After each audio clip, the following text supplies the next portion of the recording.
Mama Janet at Rian. So yung mga pieces na yon, I would wear a few of them, yung mga top. Pero yung mga jeans talaga, parang hirap na to go back to my original size. But it's okay kasi if I was not able to keep them, wala kang mga masusuot na authentic na batch of clothes from the 90s.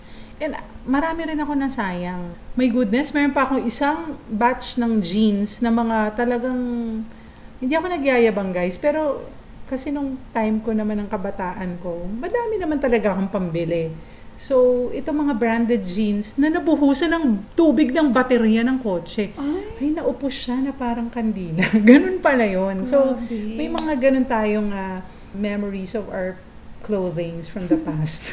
Unique na experience. Very unique. May tawag na term na ganun ngayon eh. Ano? Original experience. Yung ikaw lang nakadanas. What else do you like about 90s fashion? Yung anik-anik. Yung madaming accessories or yung iba naglalagay ng toys sa pants or sa bags. Pero yung anik-anik na gusto ko is a lot of jewelry. Chokers! I wore a lot of chokers in my teens. Hinahirapan din ako kasi colorful nga yung 90s. Hindi ako masyado inclined to wear a lot of colorful clothes or accessories. Pero one thing I really love, yung beaded necklaces. Beaded necklaces na napakarami ko niyan. And we would make our own also. Kasi nga, iba talaga kami. Diba? I would always say that. Na yung, OG! Oo. Dati yung mga nail art nga, kami lang, ni Jolina kami nagdi-nail art sa sarili namin. Ang lilit ng kuko namin, pero kaya namin yan pintahan ng flowers. Until nagkaroon ng nail salon nga. The first ever nail salon that I used to go to, nag-exist pa up to now. Very pricey. Pero yun nga, if you could afford it, okay. But if you cannot, kaya namin gumawa. Goodie barrettes. Mahal-mahal ng goodie ngayon. Yung pang-ipet na iba-ibang kulay.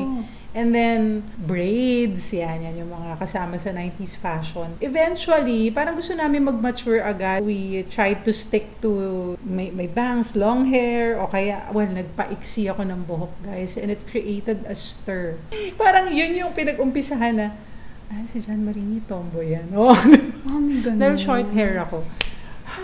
For me, na-exercise ko talaga yung aking creative freedom when it comes to fashion during the 90s. Kasi walang nagpipigil sa'yo or siguro hindi lang ako nagpapigil. But one thing that I did not do was to dress up provocatively. I was very, very conservative. Pinaka-pasexing dating ko, naka-midriff. Crop tops. Yeah, crop tops. But never sabay. Never crop top tapos kita cleavage. No, I never did that. Kung tiyan lang ang kita, tiyan lang ang kita. We try to be as modest as we can. Diba? Yes, depende talaga po yun sa situation, yung fashion. Yung culture ng karamihan ng tao is may dress code during high school, ganon. Since homeschooled po tayo, wala naman tayong ganong types of rules, diba? Ang rule natin as a family when it comes to dressing up is to dress modestly, diba? And dress appropriately. And dapat, hindi lang basta appropriate for the venue, but also age appropriate. Yes. Diba? Kasi naranasan ko rin yon in the 90s na nagmumukhang matanda. Kasi nauso yung mga blazers and such. Blazers? My goodness, nauso ang blazers. Pero ang galing kasi ng Ang TV, pinauso rin namin yung naka-blazer pero naka-shorts. Ay, ang ganda po na. With DMs. Diba? Ay, bumabalik yun. May DMs pa ba in the Philippines? Parang baka wala na. Wala ako masyadong nakikita. And I remember from DMs na lipat yung attention ko to Palladium. Itong Palladium na to, ang claim nung binilhan ko, sabi niya, "Ma'am, 2 lang kayo sa Pilipinas na meron yan." Sabi, kasi wala pang Palladium store in the Philippines. Binibili mo yan sa PX, yung mga nagbabiyahe, ganyan. Yung mahirap sa generation namin is ang daming types of clothing. Not only that, pero yung term na ngayon, mami, aesthetic. So, an individual would identify themselves with a certain aesthetic. Okay. That's a good thing. Na yung generation mo was able to find your own preference in the evolution of your clothing style. Nakakatuwa din kasi in the Philippines, may mga specific terms din. Usually sa internet, nakikita ko may mga clean girl, yung very minimalist, tapos yung mukhang bagong ligo lagi, yung hair flat. Meron namang mga emo pa rin. Pero Yung parang hindi naman naligo. Ganon. pero yung tawag ata ngayon, e-girl or goth. Does it only apply to girls? Oh, well, you're speaking May for... e-boy. Yung ganon po. Sakit ang ulo ko. Sorry. Oh my. Madami talagang mga aesthetic ngayon. May mga indie, yung parang naka-flannels. Oh, ganon. yes. Oo, meron din akong point sa buhay ko na I would wear a lot of ano ang tawag dyan? Yung para akong hippie na hindi naman. I think, finding my own style in the middle of parang fusion ng fashion. Parang meron ngang face yung 90s na ang suot mo lang parang pantulog na slip-on dress.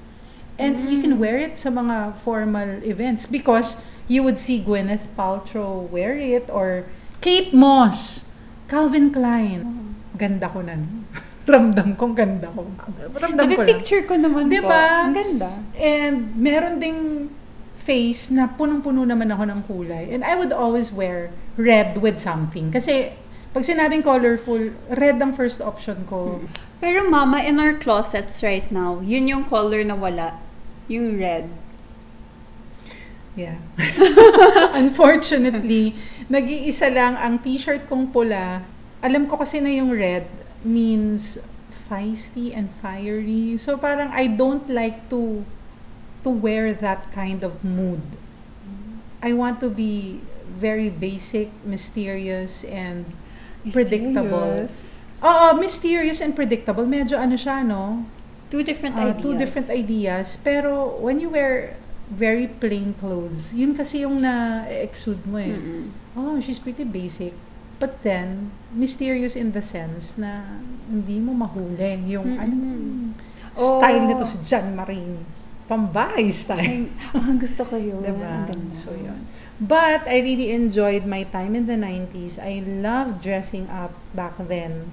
Parang wala kaming fashion police. We didn't mind or we didn't care kung paulit-ulit namin suot sa mga dance numbers namin yung same outfit. I mean, isa pa yun na ngayon, yung outfit repeating. Yung iba kinakahiya yun na paulit-ulit yung suot. I also have a friend na pinipicturean niya yung clothes niya everyday para hindi the same yung outfit. Nai-imagine ko ang sakit ng ulo ng mga magulang nila. Buti sana kung kayo bumibili na ng clothes nyo, guys. Opo. And I remember, and I just want to share this with everyone also, na when you were young, sinabihan mo ko na, Mama, can you dress up like a mom? I mean, oo. Anong ibig mong sabihin nun? kasi ngayon na-appreciate ko na yun. Na my mom dresses like someone young. Ngayon sa life stage ko, yung t-shirt, jeans, joggers, sneakers, very comfortable. Pero nung time na yon, napapansin ko kasi na, alam niyo po yung parang tipong tita outfits or office wear, yung mga parents ng classmates ko, yun yung mga suot nila. So, I guess na isip ko, bakit ganun si mama manamit? Parang odd one out lang si mama, mama siya.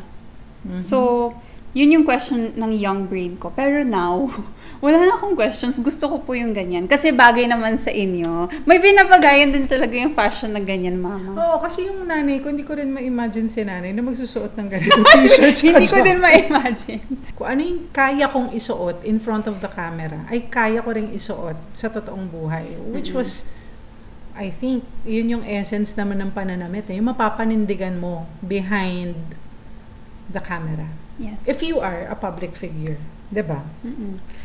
Pero for now, mama, sa tingin ko yung aesthetic na natin is just comfort. Yeah. Na-realize ko na hindi pala kailangan maging paporma. Unless yun talaga yung intention mo sa buhay mo. Yung pumorma para mapansin. 'Di ba? Meron namang ganon. And wala naman tayong pake doon. Kanya-kanya nga. But, mas simple kasi ang buhay. Kapag hindi mo na kinakareer pag-isipan kung ano yung isusuot mo for the day. And if you do your own laundry, then you have the right to do fashion. we can always dress up the way we want to. Pero in our family, between you and me, I think walang masyadong maging negative discourse dito sa topic na to because it's very clear sa'yo at sa atin, sa pamilya natin, na we do not dress to impress. O nga, no? Hindi, nagulat lang ako sa principle in words. Kasi parang unspoken thing lang siya. Yeah. It will not be authentic if I do not show a piece of clothing na nandito pa rin sa akin hanggang ngayon. Na, anak, pag naghirap ka, sana hindi ka maghirap. Sana tuloy-tuloy ang asenso mo. Pwede mo itong ipa-auction. Ang ganda! This is my Ang TV windbreaker. 1994 ito, nung mapasa akin. And I still have it. Ay, ang ganda! Salamat sa nanay ko na itinago ito. For a time, kasi wala akong pake sa mga dati kong damit. Buti na lang yung nanay ko, senti. Aha. Sa mga may gusto nito, lagay nyo lang yung bid nyo dito sa comment box. Kita nyo yung logo ng ABS-CBN. Oh, ABS-CBN 2 with a star because it used to be called the Star Network. Ah, yun yung nakalagay. The Star Network. Ayun, no, the Star Network. Jan Marini. Oh. Ang TV. Diba? So, pag gusto nyo tong windbreaker na to, guys, sorry, hindi pa ako willing i-let go to. Huwag niyong itag si Boss Toyo. Ha? Baka tawaran. Charot. So, this is something that is still uso nowadays, diba? Windbreaker, the classic windbreaker. Yes. Kaya lang, alam mo minsan, gusto ko siyang isuot sa mall. Pero Parang feeling ko makakaano siya ng attention. Eh, di ba ayoko nga nung ganun. Yung kapansin-pansin. So, gusto ni Mama yung low-key lang siya. subukan kayang gamitin to sa mall, no? What do you think? So for now, guys, thank you for joining us na napagkwentuhan natin ng 90s fashion. I hope you enjoyed our little topic. So guys, thank you sa panonood ng Generational Discourse. If meron kayong suggested topics, i-comment nyo lang dyan. Like, comment, share, and subscribe or follow.